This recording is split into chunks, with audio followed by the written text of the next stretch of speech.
So let's just walk through some of these questions and think about strategies on how to do them. So these first two we're looking at are what we call Worden Context. And you basically have to read the passage and pick a word that logically makes the passage make sense. Sometimes, you're just going to have a feel for it. And in fact, a good strategy is to predict the word that you're looking for before you look at the choices. And it just makes it a little more likely that you'll not get tricked. However, if you're having trouble predicting a word, don't stress out about it. You're not always going to be able to come up with a great prediction. So I wouldn't make it a rule, I would just make it a tool. So let's see. The parasitic daughter plant increases its reproductive success by flowering at the same time as the host plant it is latched onto. And when I'm reading, by the way, just a little caveat here that I'm not really trying to understand it at a technical level. I'm not trying to memorize it. I'm always having the attitude that I'm a layman. And if you've ever heard the expression in layman's terms, it means in terms that the average person would understand. So I don't want to try to go beyond that because it's going to clutter my short-term memory. And I just want to get the big picture in basic terms. So what I'm thinking to myself so far is it flowers at the same time. I'm kind of just always boiling it down to something bite-sized. And then in 2020, they determined that it achieves this with its host by absorbing and utilizing a protein the host produces when it is about to flower. And I kind of really focused on the word this here. This indicates that we're talking about something that we already have talked about. And that's really relevant because I see a blank right after the this. So it's like, this what? This thing we've already brought up. And it's the flowering at the same time. It seems to be the most relevant thing. So that's going to lead me to choice A. Whoa. Mouse drawing. Synchronization. So, right, that goes with at the same time, this synchronization. So basically when we have one thing for a kind of a tool for you guys to think about here is that if we don't have a shift, we continue. And this is a kind of a binary thing that's really useful in my experience. You're talking about something, then the next sentence is going to be talking about that thing too. It's not going to suddenly be going off on another direction. It's going to be continuing about the same thing. And we see that here. We're still talking about this, plant's tactics. And it makes sense to basically, therefore, repeat ourselves, right? We're talking about the same thing. So anyway, let's move on to number 6. Again, we're not really going to have time to ask questions about an individual question here. Just in interest of time, I want to get through a certain number of questions that of all different types. So save your questions to the end if you have any, if we have time. All right, let's do another one. So we got Seminole director Sterling, blank television's tendency to situate native characters in the distant past. Now, a lot of times if there's a blank in the first part, you're not going to have any clue what's going on. In that last one, I didn't predict because I think I just forgot, but if we go back to number 4, I could have predicted something like same time. I want to keep my prediction as similar as I can to what I've already seen. Now, in this case, number 6, we can't predict anything. We have no idea what this guy's doing, right? But then we see this colon. This colon means we're about to explain. Anytime you see a colon or a semicolon or a dash, those punctuation marks mean we're going to continue talking about the thing. Okay, so therefore, whatever comes after the colon is going to be explaining the part before the colon. And right away, we get the word this again, this rejection. Oh, hey, we must have already talked about a rejection then. So I'm going to predict rejection or, rejection. Even though it doesn't really make sense usage-wise, I'm just going to copy paste it. I don't like to get creative with my predictions. I like to basically copy paste. So my prediction here would be like the word rejection. Because this rejection, it must have been a rejection we already talked about. And if I look at the choices, now we're kind of in vocab land, right? Because some people are not going to know these words. A little harder vocab, I suppose, but repudiates means to kind of reject. So there we go. It's choice A.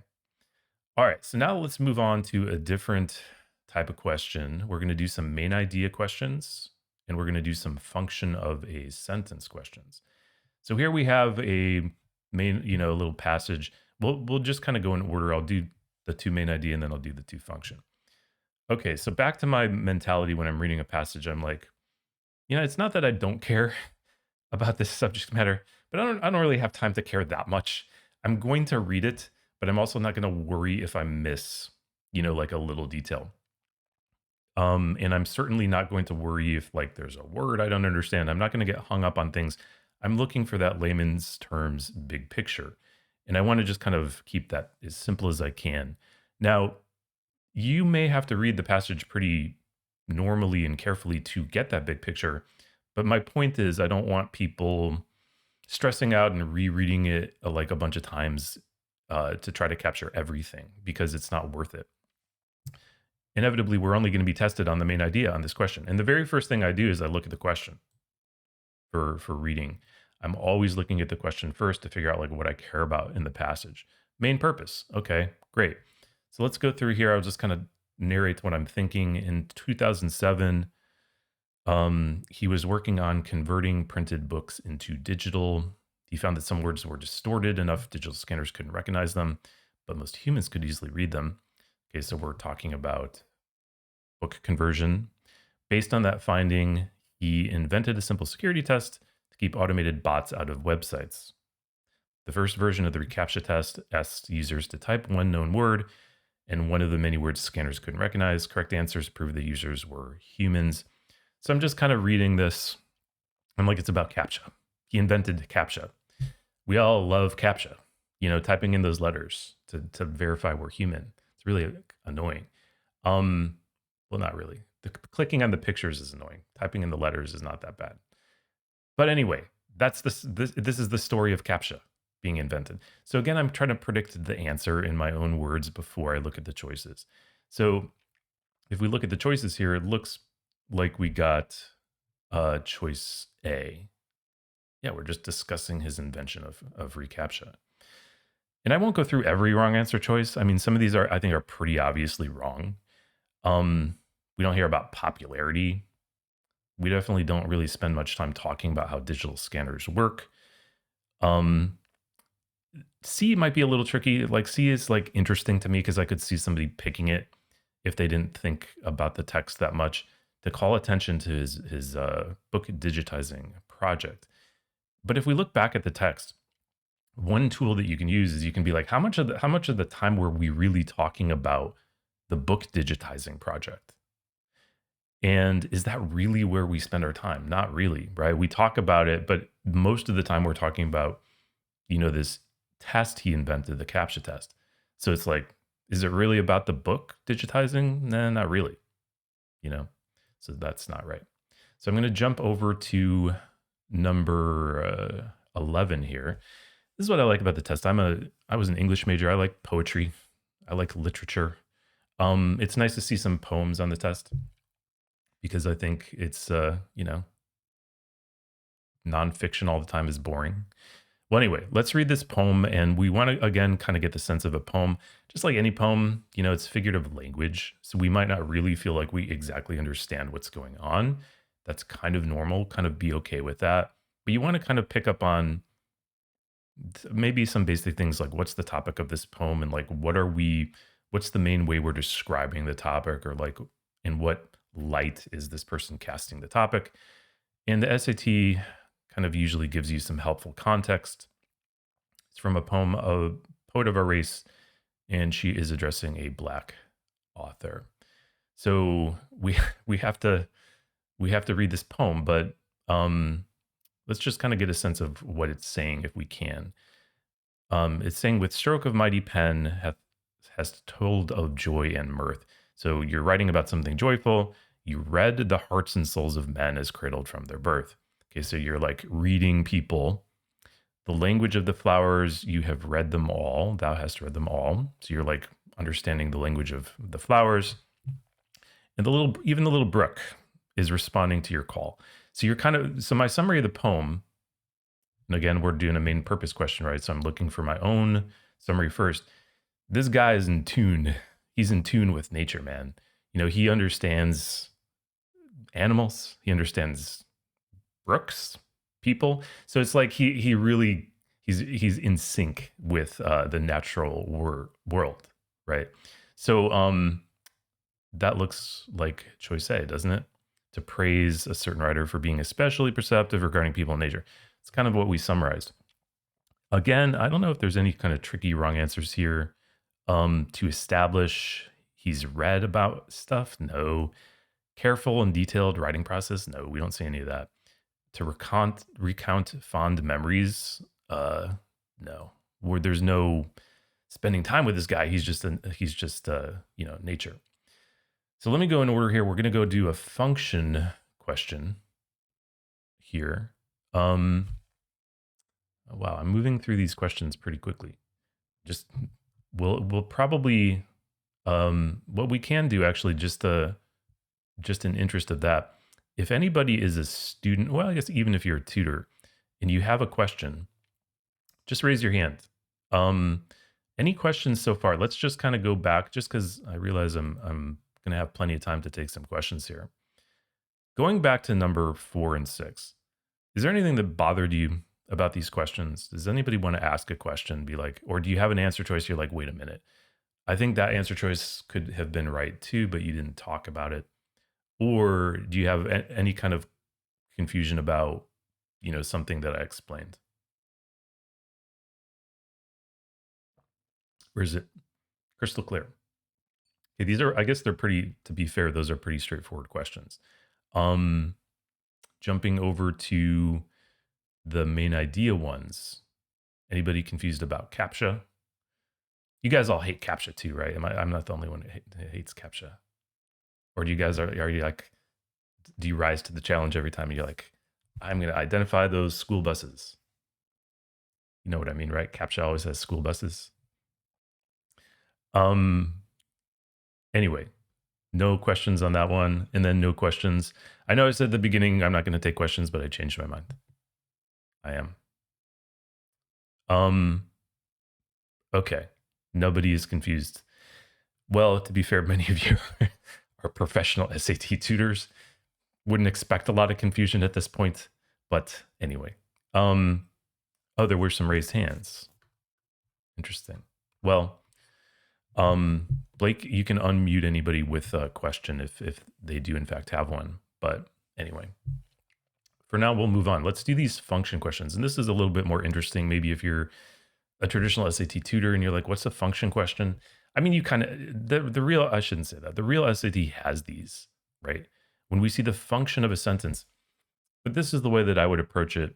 I'm going to read the passage and I'm going to say, all right, what's the point of this sentence before the sentence that's underlined? And I'll go back to that question in a second. But my rule of thumb here is that we've got this sentence that's underlined, right? We're definitely going to want to read it as we read the passage. But what we're going to do is we're going to say, okay, this sentence has a job, it has a purpose, and its purpose is usually going to correlate with the sentence before it. They're going to be working together somehow. And the most typical way for sentences to work together, like I talked about in the beginning, is to support each other.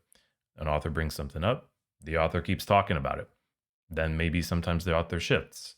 And a lot of times, like a pretty good rule of thumb is that if a sentence is following another sentence, it's talking about the same thing. We're still on the same topic. It's in the same paragraph. So let's do that. And then we'll go back to the poem. That's a good question. We'll look at the poem in a minute. But anyway, this text is from Edith Wharton's novel, The House of Mirth. Lily Bart and a companion are walking through a park. Okay.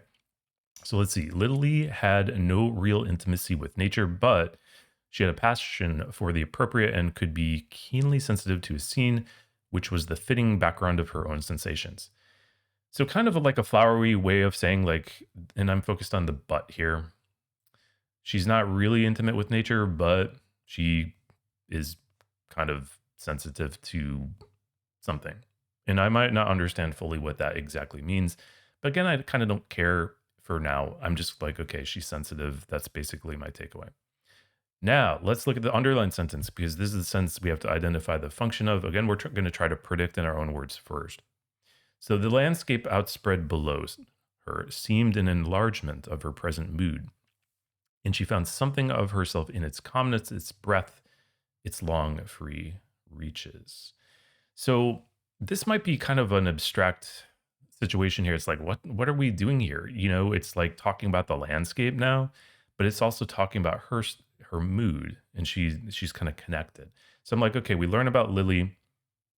You know, she's not super intimate with nature, but she's still sensitive, and the landscape is kind of connected to her. She's finding herself in it. So my prediction for the function of the sentence is like the sentence that's underlined is illustrating the sentence before it. And I notice that I'm saying that in an abstract way because a lot of times the answer choices are going to be presented in the abstract without like, subject matter in them. So I'm just being like, sentence one talks about a quality, let's say, of Lily. Sentence two illustrates said quality. Okay, so I have a prediction. I don't need to read the third sentence, but I will. It's just kind of talking about nature some more and describing it in lovely terms, but its function is just to kind of continue describing it. So if I look at the choices here, D is kind of what I predicted, illustrates an idea that is introduced in the previous sentence. This is kind of challenging because this is a skill a lot of people aren't used to, stripping out what the sentence is saying and just kind of identifying its purpose. But if we do that, we can kind of see the sort of the X-ray of the sentence, like it's an illustration sentence. That's all it's doing. And that's exactly what D is saying. It's not really making an assertion. It's, that would be more like a claim or a conclusion. It doesn't talk about internal conflict. That's a little bit silly. And it's not really about the physical setting. It's more about her and how she's connected to the physical setting. It's not really describing the physical setting in detail at all. So anyway, yeah, Blake, if you want to just send me questions as in the chat, I can probably, answer them as I see fit. So, do we have any, just before I go back, do we have any questions on number 8? Does anybody have a question? I don't mean to say that you should just not read the third sentence. You probably should, because sometimes it's helpful to get the function. And if C was correct somehow, which it's not, then we would have had to read the next sentence because we would have had to understand that, oh yeah, it was an assertion, and then the next sentence builds on it. But, we didn't. Okay, so let's go back. The first question I see here is about the poem. Let's go back to that poem. The question is basically how to understand the poem better. Well, I have a short answer, and I guess my knee-jerk answer is read more poetry, right? Like if you're not used to reading poetry, it's not going to be fun to read it, and it's going to be kind of difficult perhaps to get a feel for like what's going on. That's probably the easy way to do it. Just kind of like find some poetry and read some poetry every day. And poetry, you don't have to understand everything. So there's going to be sometimes a feeling of like a little bit of a murky kind of fuzzy feeling when you read something sometimes, but you don't have to be crystal clear on what the exact meaning of every line of the poem is. You generally just need its main idea, or you kind of get a sense of it. And unless you're asked about a specific part, in which case you may have to, think a little bit more. But there's not an easy answer, I don't think, to that question. How do we understand poetry better? How do we understand anything we read better? Read more of that type of thing over time. Now, if you're taking the test soon, that's not very comforting, I know, because you don't have a lot of time to be reading stuff. But I would definitely read poetry, and you can probably find sites online where, there's a poem and then there's like a little discussion of the poem, like what does this poem mean? But like in this one, we just kind of want to translate lines as best we can. And when I say as best we can, I mean, we're not going to be perfect, but thou is you with stroke of mighty pen. That just says like when the guy's writing. And I bet you understand this second line, told of joy and mirth, you're telling of joy. Read the hearts and souls of men, that's easy to understand, right? You're reading hearts and souls, like you're understanding people. As cradled from their birth. And that's a line where I read it and I'm just like, I don't really exactly know what's going on there. Something about cradling, but I'm just going to move on because I'm not going to put that burden on myself to understand 100% of it. I'm just going to be like, okay, so far I know the guy's writing and he's talking about joy and he's reading people. And then I can, usually that's okay. You don't have to necessarily understand every part to understand the whole. So that's my basic answer. And then let's see.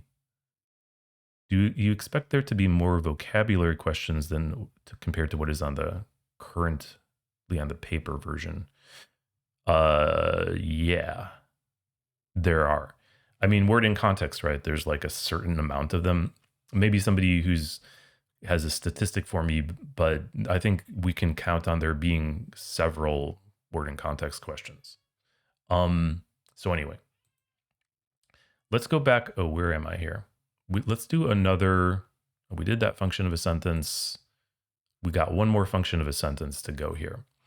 So let's go back to a new question here. We're going to do number 9. So number 9, a study by a team, including finance professor, suggests that exposure to sunshine during the workday can lead to overly optimistic behavior. I'm not a fan of social science studies. So I'm just like, okay, you did a study about sunshine making you optimistic.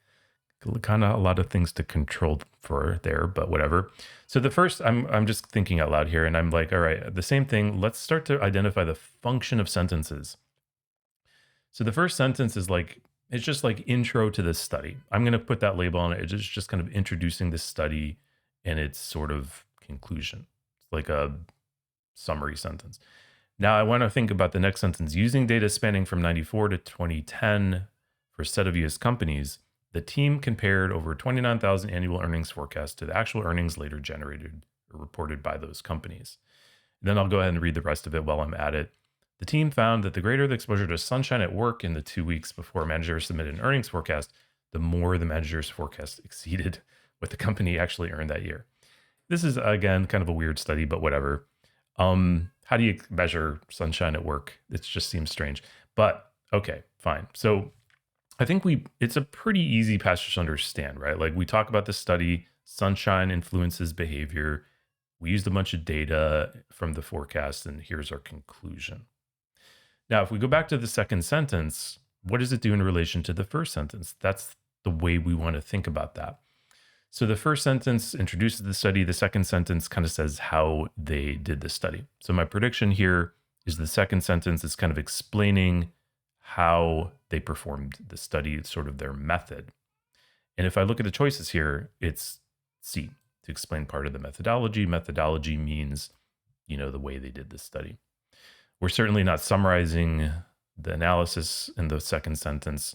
We're certainly not presenting an example that illustrates the findings. We're kind of explaining the data they used. To call it a challenge, no, there's no challenge there. Okay. So similar process to what we did before, right? We just have to kind of identify the purpose of the sentence in abstract terms. Got a question. Can we read the underlined sentences without the ones before in order to save time? You could, but it's not going to help you. Yeah, that's a bad place to try to save time. If you go straight to the underlined sentence, you don't have the reason we are able to determine a sentence's function. Its function is never in isolation just with the sentence that's underlined. It always works with another piece of the text. So you absolutely have to read the sentence before it. I mean, absolute, maybe you'll get it right if you don't, but it's going to make sense in terms of its function. Yeah.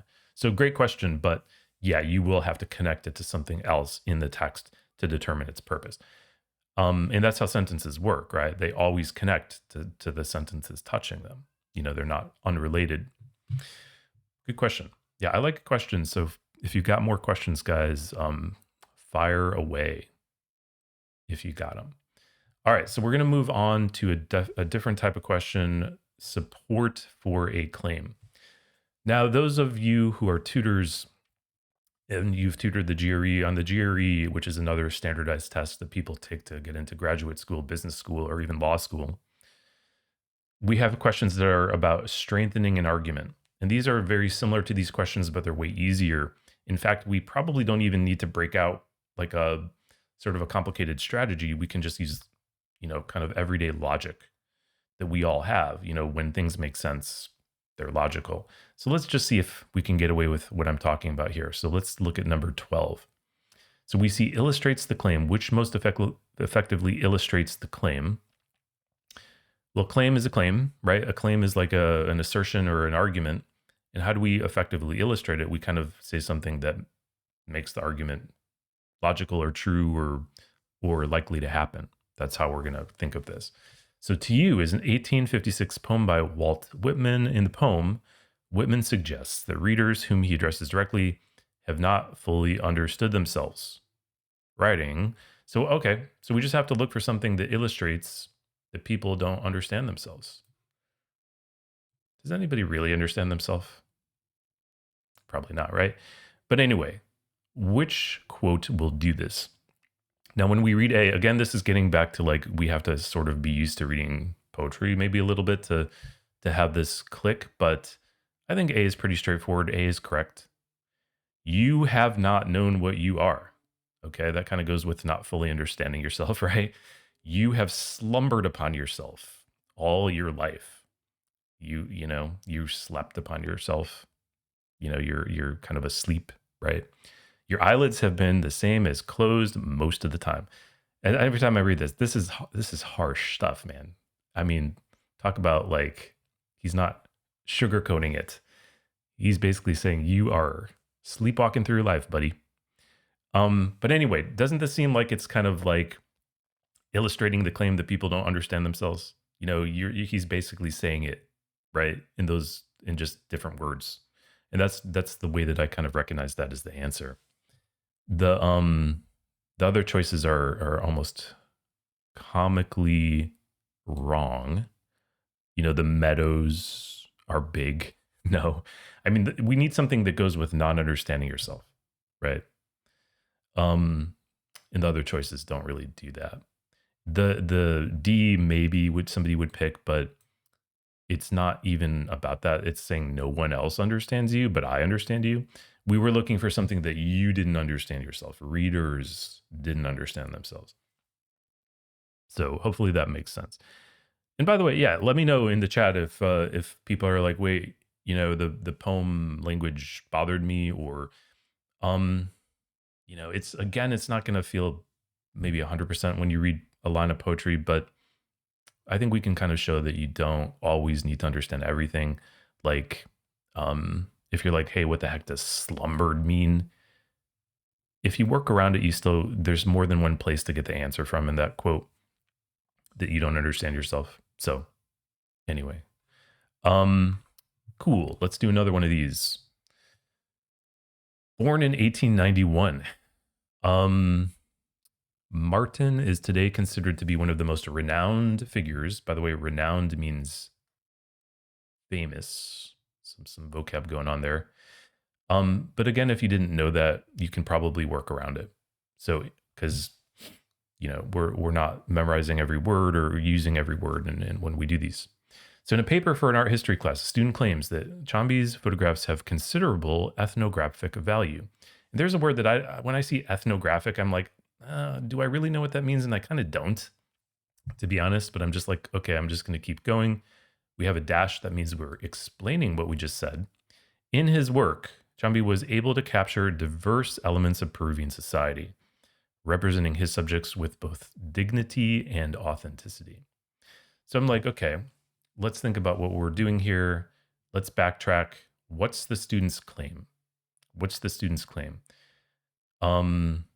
The work is considerable ethnographic value. And again, I'm like, I still don't understand what ethnographic means, but I kind of can infer that it means it's capturing diverse elements of Peruvian society in a good way. So I'm like, what's the student claiming? Capturing Peruvian society in a diverse way and in a good way. So I'm just summarizing it as best I can, even if I feel like I don't understand ethnographic, which I honestly don't in real life. I could kind of tell you what it means, but I kind of can't. So I'm like, all right, cool. Let's see what goes with that claim. And when we support, a lot of times we illustrate. So if we look at choice A, I don't know why we have so many A's as correct here, but it's another A. Jambi took many commissioned portraits of wealthy Peruvians, but he also produced hundreds of images carefully documenting the peoples, sites, and customs of indigenous communities of the Andes. Okay, cool. So there we go. We've got the diverse elements. You may notice that we didn't really get anything about the dignity. We didn't get anything about the authenticity mentioned. But is it fair to say we illustrated the claim? Yeah, because we illustrated the fact that he captured diverse elements of society. So it's interesting. And I'm noticing things too. It's like, if we like zoom way out here, like what are we all doing here today? We're making observations about the SAT. None of us wrote this test. We don't absolutely know the rules it's playing by.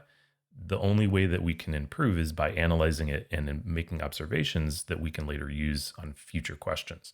So for me, I'm making an observation here. I'm like, oh yeah, we didn't really illustrate everything in the claim. We just illustrated kind of like the main piece of it, the diverse elements. So, anyway, just an interesting thing to note here. So if we look at the other choices, student is not claiming he has any technical skill. The student is certainly not claiming that he was celebrated in other countries, and the student is not claiming. So notice we have to be able to go back to the student claim. So when you're taking the test, you might make a little note to summarize the claim, because anytime we're dealing with something like a claim, you can go back and read it, but if it's a long sentence like the one we're looking at, it might be more efficient to write it down. And then you can think about it more quickly and not have to be like, what was it again? And like read the entire sentence again, which is kind of a pain sometimes.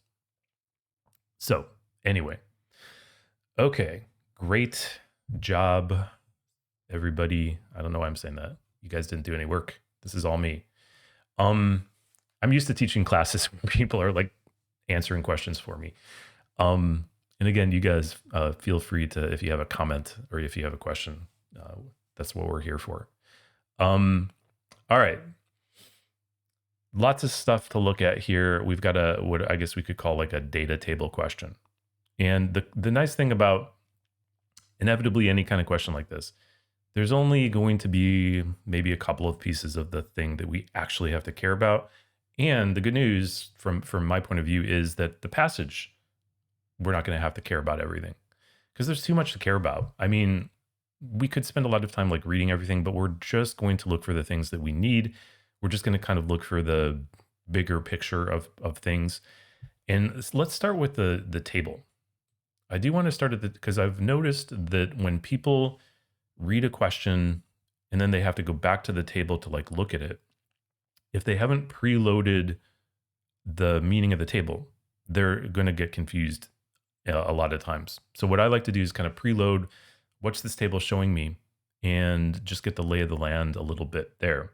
So the table is saying credited film output of James, Young Deer, Dark Cloud, Edwin, and Lillian. So that means like what films they were in. We can kind of see their names, the years that they were, acting and directing and writing.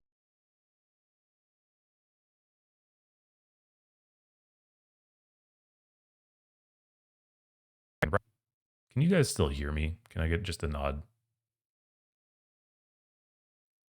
Okay, good. Somebody nodded there. Thank you. Technical glitch. Sorry about that. So anyway, when I now I've kind of got the meaning of we're looking for something about these films. Now what I'm going to do, I mean, I already know what the question is going to say. All these table questions say this. Which choice effectively uses data from the table to complete the example? That means we're going to finish the example and we're going to like use the data in the table. Pretty obvious. Now, what I want to do here is I want to show you a little bit of a hack to this question.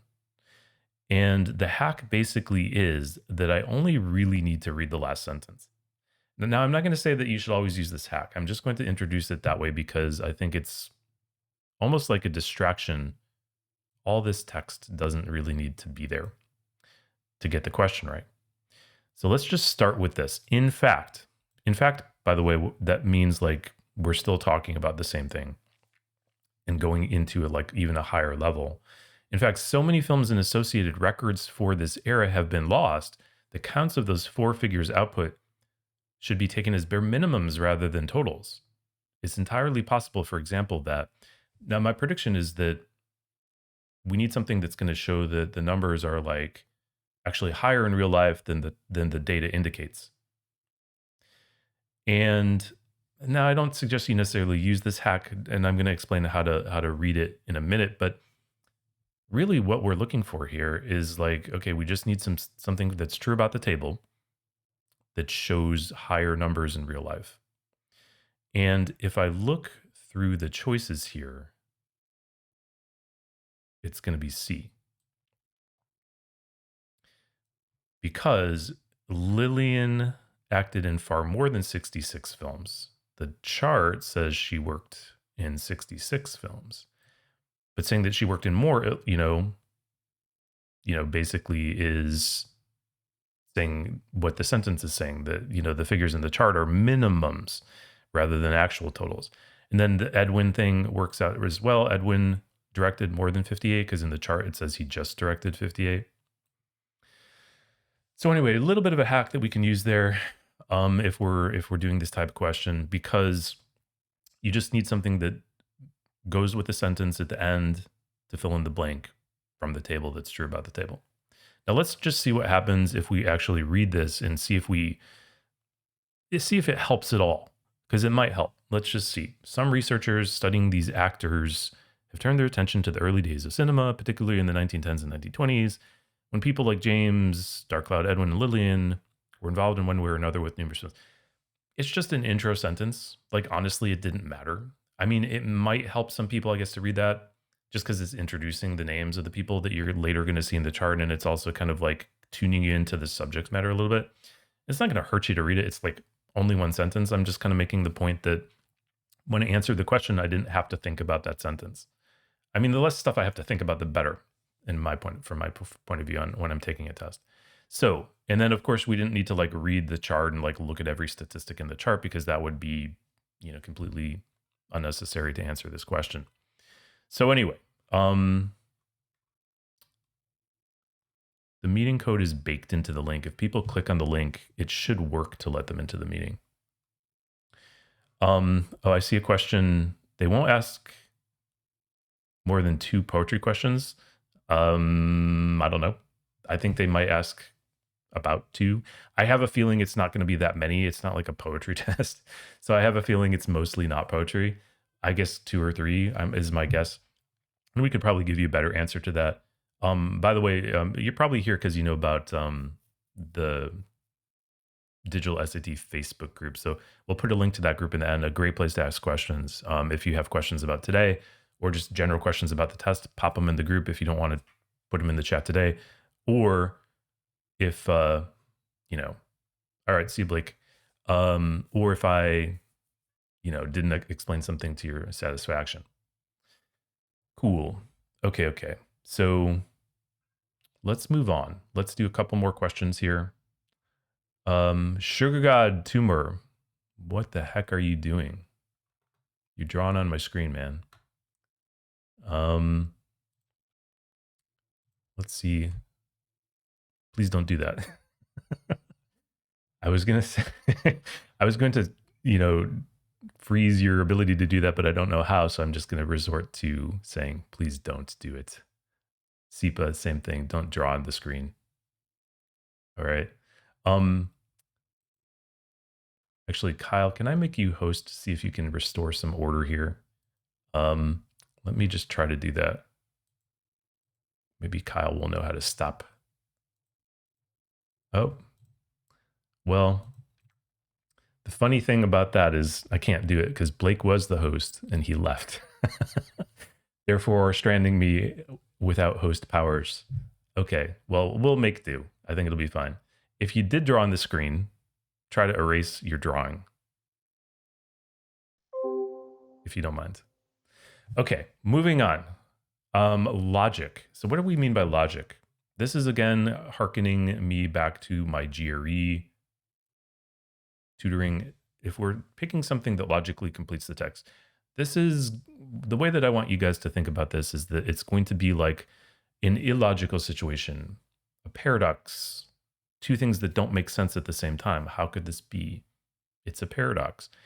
Well, how do we resolve a paradox? What we're going to be looking for in the choices is new information that isn't in the passage, but that makes the passage make sense. Again, this might be a good time to do a little bit of note taking. What's the paradox? Let's see if we can identify it. Oh, thank you, Kyle. My lack of Zoom skills embarrassingly on display here. All right, Kyle, you are now the host. Cool. All right, anyway, let's continue. Herbivorous sauropod dinosaurs could grow more than 100 feet long, weigh up to 80 tons.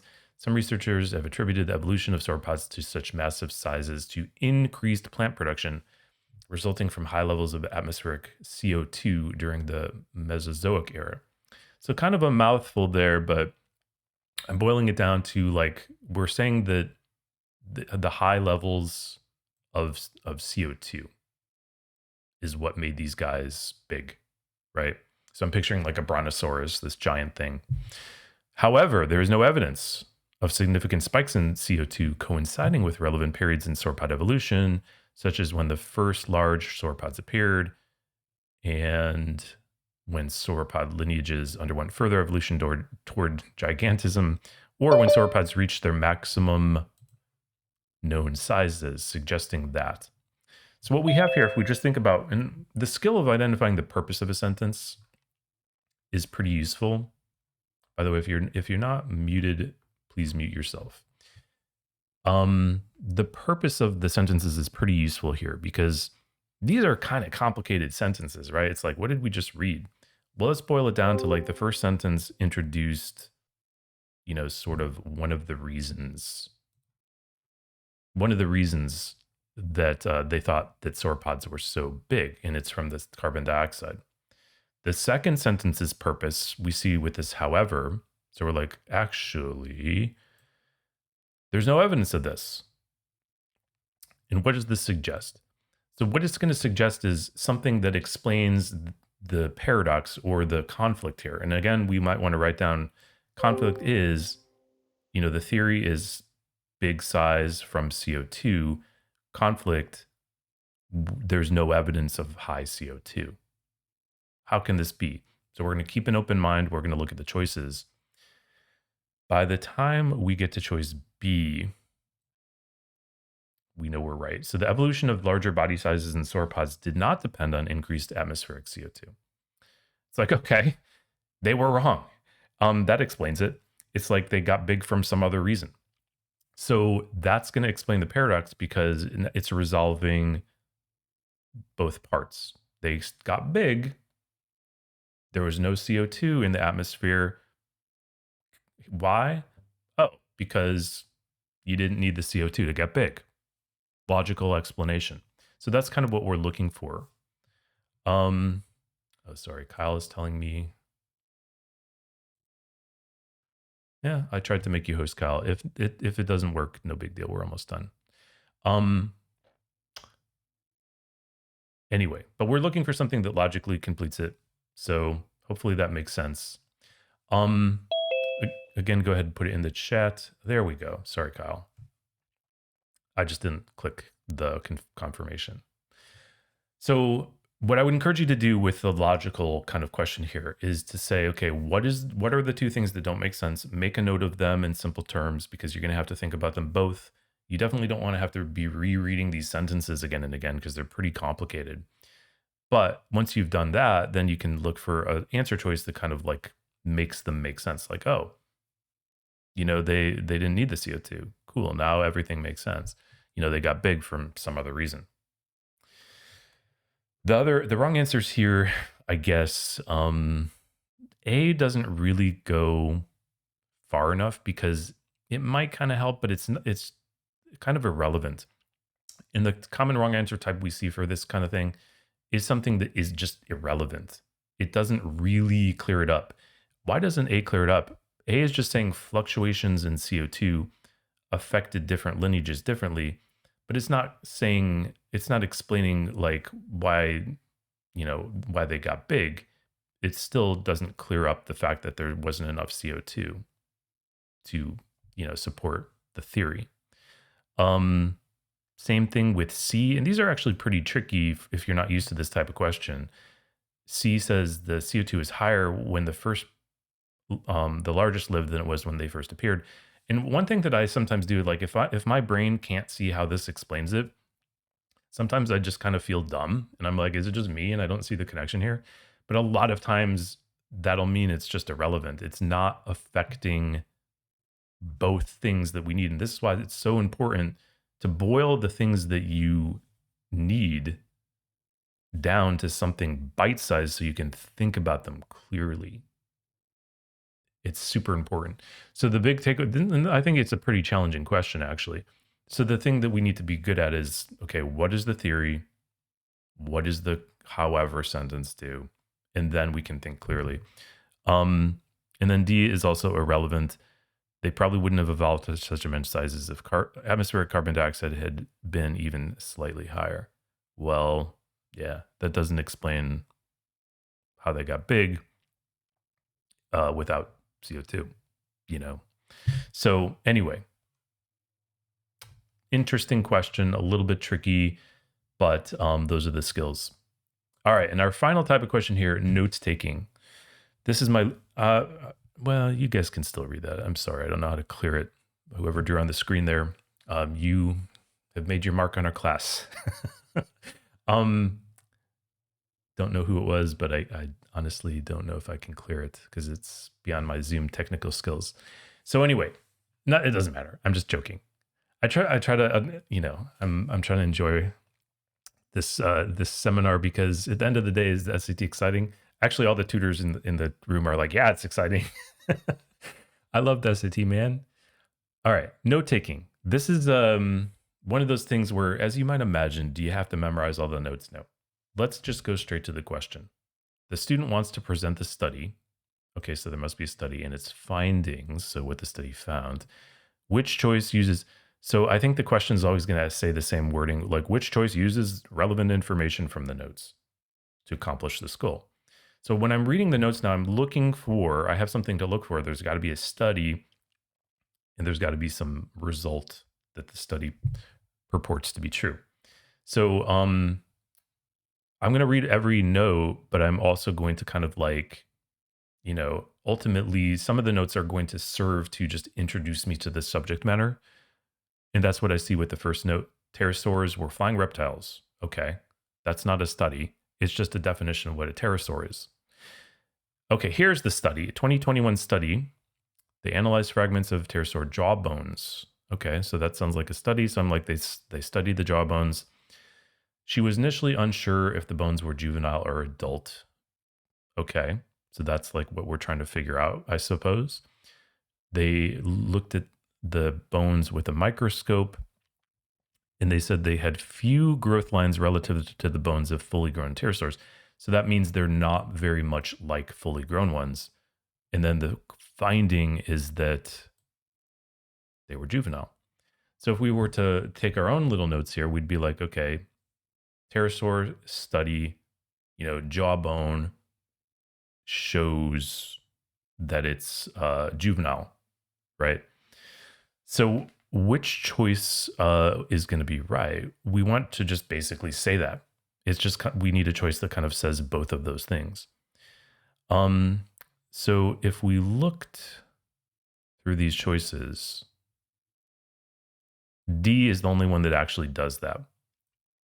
Because it says in the study, they determined that the jaw bones were juvenile. So it's basically repeating the notes, right? It's literally repeating, copy and paste some of the notes. And it's, we can check, is it talking about the study and what it was? Yep. We talked about the jaw bones. We talked about the finding, and the word thus kind of indicates that we're getting to a conclusion or a finding. Okay. So, and, did we have to memorize the notes? No, we're just kind of like, did we have to understand exactly like her technique? So notice that there's like little points of confusion here and there that you might be like, what the heck did she do? Like if I was like, hey, what did she do exactly to like identify the, and you might be like, I don't know. I don't know. Looked at it with a microscope, and it's not like what it's testing. You know, we just have to present the study and the findings in general terms, not specific terms. So just so you know, you don't have to feel like 100% confident on like every detail. Because that inevitably, when somebody's taking a test, what I've noticed when they're taking a test, they're like, ooh, this matters. I better pay really, really close attention to everything because I really want to get the question right. But if you do that, the side effect is that your brain might get cluttered with some things that you don't really need to think about. And you might start to think about things that you don't really need to think about. And what we would rather do is just have that layman's terms attitude and just be like, honestly, it's okay if I don't fully understand everything. I want to just get the main idea or the gist of it, because that's enough to get questions right. And in fact, it's counterproductive to like be looking at each word with a microscope and like thinking what it means when you're reading, you know, something like this. Okay, final question. Another note taker. And I'm going to go straight to the question again. The student wants to compare the two women's contributions to the March on Washington. Okay, so we need to talk about both women and we want to say what they contributed to the march. Great, so that's what we're looking for. So again, the first note is an intro kind of to the topic. African American women played prominent roles in the civil rights movement, including at the march. Okay. So now it's nice, I guess, too, because it's like setting the stage. Like, what march? Oh yeah, it's a civil rights march. Okay, so Anna was a political advisor who had worked for President Truman. So far, that's not really, it's still intro, right? Because it's not telling me what Anna did at the march. And then Daisy was a journalist, an advocate for school desegregation. Still not really saying what they did at the march, just kind of intro to these women. Okay, the final notes, as you might expect, are going to tell us what they did. Hedgeman worked behind the scenes to make sure that a woman was included in the lineup of speakers. And then Bates actually spoke, delivering a brief but memorable address. So we have a prediction, right? We need something that's going to say that Hedgeman and Bates, worked behind the scenes and actually spoke at the march, respectively. So if we look through the choices, A is a little sneaky because it's like, hey, they both contributed, but it only tells us about Bates. Not very good. We need to compare the women's contributions per the question. B is just about their backgrounds, not talking about the march. C, literally, again, strangely enough to me, copy and pasting the notes, but copying and pasting in such a way that it's like, it tells us their contribution. So that's correct. And then D, irrelevant. So there you have it. It's D. So note-taking questions, they look kind of scary because there's like a lot going on, but it's like really simple. It's like actually simpler than reading a passage because it's like in note bullet point form. And those are usually pretty easy to read, right? Like we're all used to reading bullet points. So then you just have to look at the question and then be like, okay, which one like does what the question says? So anyway, interesting. So we're right at 10:30 in respect for everybody's time. It doesn't look like we have any questions. I'll let you guys go, but hopefully you guys enjoyed this. The recording of this will be available. And Kyle, do you want to paste the Facebook group? So someone asked, first of all, that was amazing. Thank you so much, Vince. If you want to stay after and talk for like 2 minutes, I can help you with the Zoom stuff. Someone asked, can you host a mathematics section? And I'm pretty much doing weekly math classes on my page. So again, most of you guys probably came from there, but if you're interested, please check it out. I'm going to put it send to everyone right now. So if you guys want to check that out, it's in the chat. Vince, do you want me to let people unmute for closing comments, or do you want to just go? Yeah, let's I think we've had our chance to make comments, so let's just, out of respect for everybody's time, let's kind of end it. But yeah, if you want to comment or discuss anything more we talked about today, I'll be available in the Facebook group. Of course, Kyle will be there too. Any kind of questions you want, if you want to talk about stuff, and then of course, if you're a tutor, you know where to find us. So, but anyway, thanks guys. And then yeah, if you want to, Kyle, let's actually talk offline about that. I think it's a simple fix. Just because I Sure, gotta, sounds good. yeah, get going. Yep, sounds But good. all right, thanks everybody for coming, and see you next time.